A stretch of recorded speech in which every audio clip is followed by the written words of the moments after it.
This is The Fifth Estate, a conversation between young African scholars from the Fort Hall School of Government and Professor Mutahi Ngunyi. Fellow countrymen, the country is back to a constitutional moment. Whether we like it or not, a constitutional referendum is inevitable. And it will happen because Raila has said so. To hold a referendum, all you need is 1 million signatures. And Raila can raise 1 million signatures in a day. If he says there will be a referendum, therefore, a referendum will happen whether the country is tired of politics or not. Even the handshake cannot stop it. But a referendum should not worry the country. What should worry us is the introduction of a prime minister's position. And on this, allow us to give you a lesson in Political Science 101. There are two types of prime ministers. The first one is an executive prime minister. The second one is a non-executive prime minister. The executive prime minister is what Raila wants, and it is evil. The non-executive prime minister is a gift from God.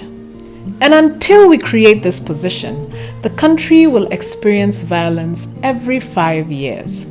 Consider our arguments. Let us begin with the executive prime minister and why it is an evil scheme.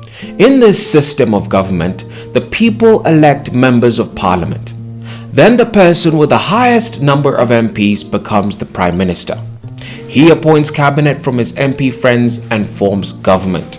He becomes head of government. And because Kenya does not have a queen, a symbol of national unity is created. They call him a ceremonial president. He is just a glorified flower girl. This is usually an old respected man. But here's the shock. This president is appointed by the prime minister. Yes, if an executive prime minister is voted by parliament, he will be the one to appoint our president. And this happened in Zimbabwe during the 1980s. Comrade R.G. Mugabe was elected executive prime minister by parliament. Then he appointed Canon Banana the president. And this experiment was repeated in most African states. Then the appointed presidents and the executive prime ministers started fighting.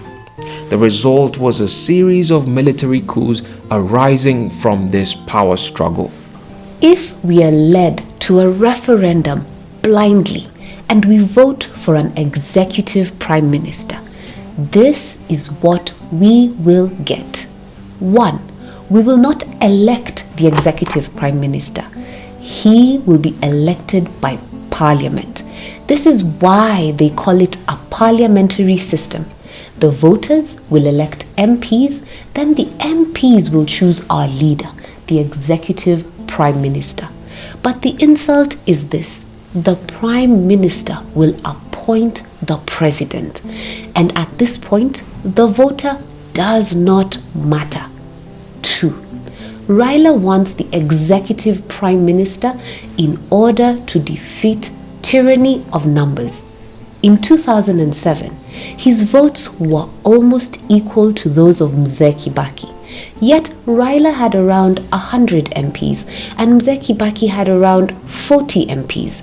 With the same number of votes, Raila got more MPs than Kibaki. If we had an executive prime minister, Parliament would have made Raila head of government and would have sent Kibaki home.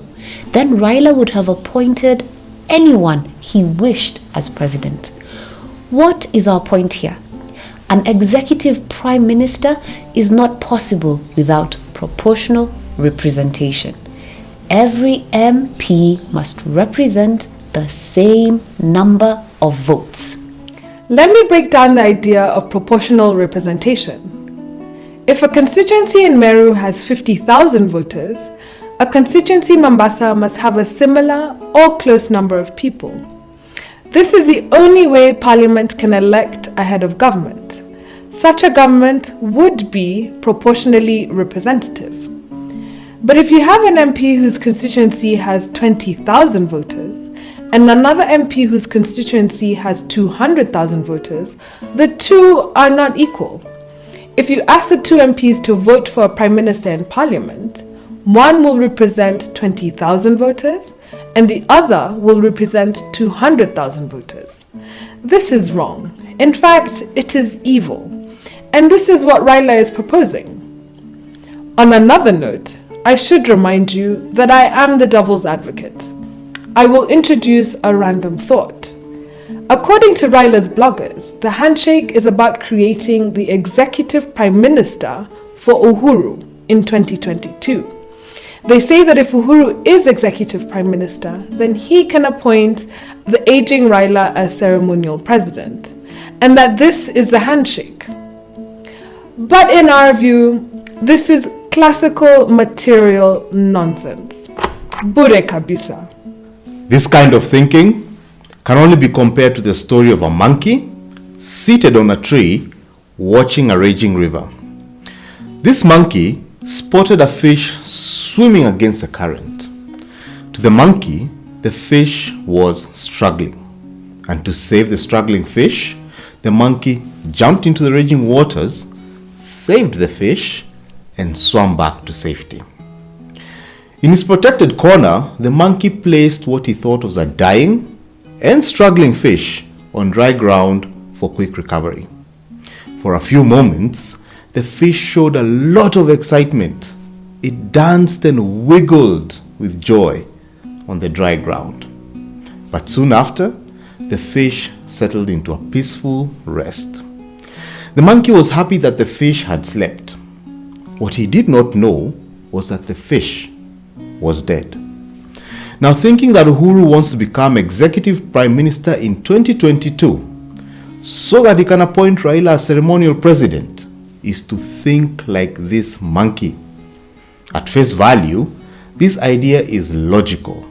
It may even stir some excitement, but in the end, it will kill the country the way the monkey killed the fish. Bure kabisa. We have identified two types of prime ministers.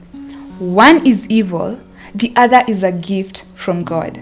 The executive prime minister is evil because it will open new frontiers of war, but the non-executive prime minister is a gift from God. It will heal our wounds. It will make the presidency a property of all. The Ferrari presidency of Uhuru and Ruto will take us to war every 5 years. But if we sell the Ferrari and buy a Matatu presidency, we will be safe every 5 years. This is why Ruto must counter Raila by offering the non-executive prime minister position. In this model, the prime minister does not appoint the president. The president appoints the prime minister as part of his cabinet. Rwanda, Uganda, Tanzania, and Congo, they all have this model. This way, we can have William Ruto as president, Anne Waiguru as deputy president, Duale as prime minister, Winnie Odinga as deputy prime minister, and Hassan Joho as deputy prime minister. The prime minister in such a situation is a happy institution that includes all, and this is better than Raila's executive prime minister elected by MPs we do not trust. I want to put it to the country that the handshake is just a commercial break.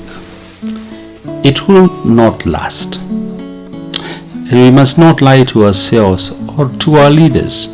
We must tell them the truth, that we do not believe this handshake story.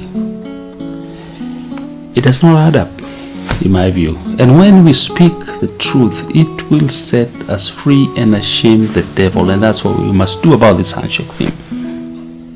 A banana tree cannot give you bananas today, bananas tomorrow, and then decide to give you oranges on the third day. And this is what Raila is doing. He gave us 123 days of electoral darkness. Then he pushed us to a state of civil war, including secession.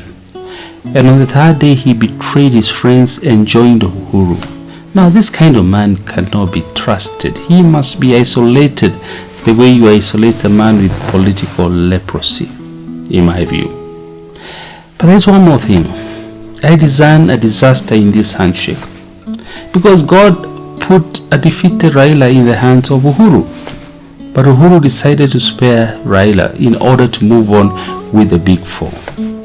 In my view, this was a bad choice because the referendum will finish the handshake and the fallout between these two men will be a disaster, in my view.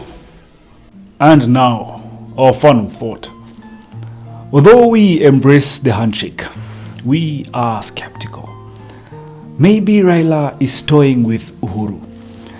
And nothing demonstrates this better than the story of the Sultan, who condemned 2 prisoners to death. One of the prisoners was a genius. To wriggle out of his sentence, he promised to teach the Sultan's horse how to fly. But he would only do it if the Sultan suspended his death sentence for 1 year. And because the Sultan loved his horses, he granted the wish of the condemned man. But the other prisoner was confused. He asked his fellow prisoner this: "You know horses don't fly, right? Why deceive the Sultan?" The clever prisoner replied, "I have actually given myself 4 chances for freedom. 1, the Sultan might die during the year. 2, I might die. 3, the horse might die. And 4, I might just teach the horse how to fly. I took my chances." Like the clever prisoner, the handshake was Raila's way of buying time. He promised Uhuru that he would make his horse fly. But in reality, Raila was just buying time. And this is why the handshake will be killed by the referendum.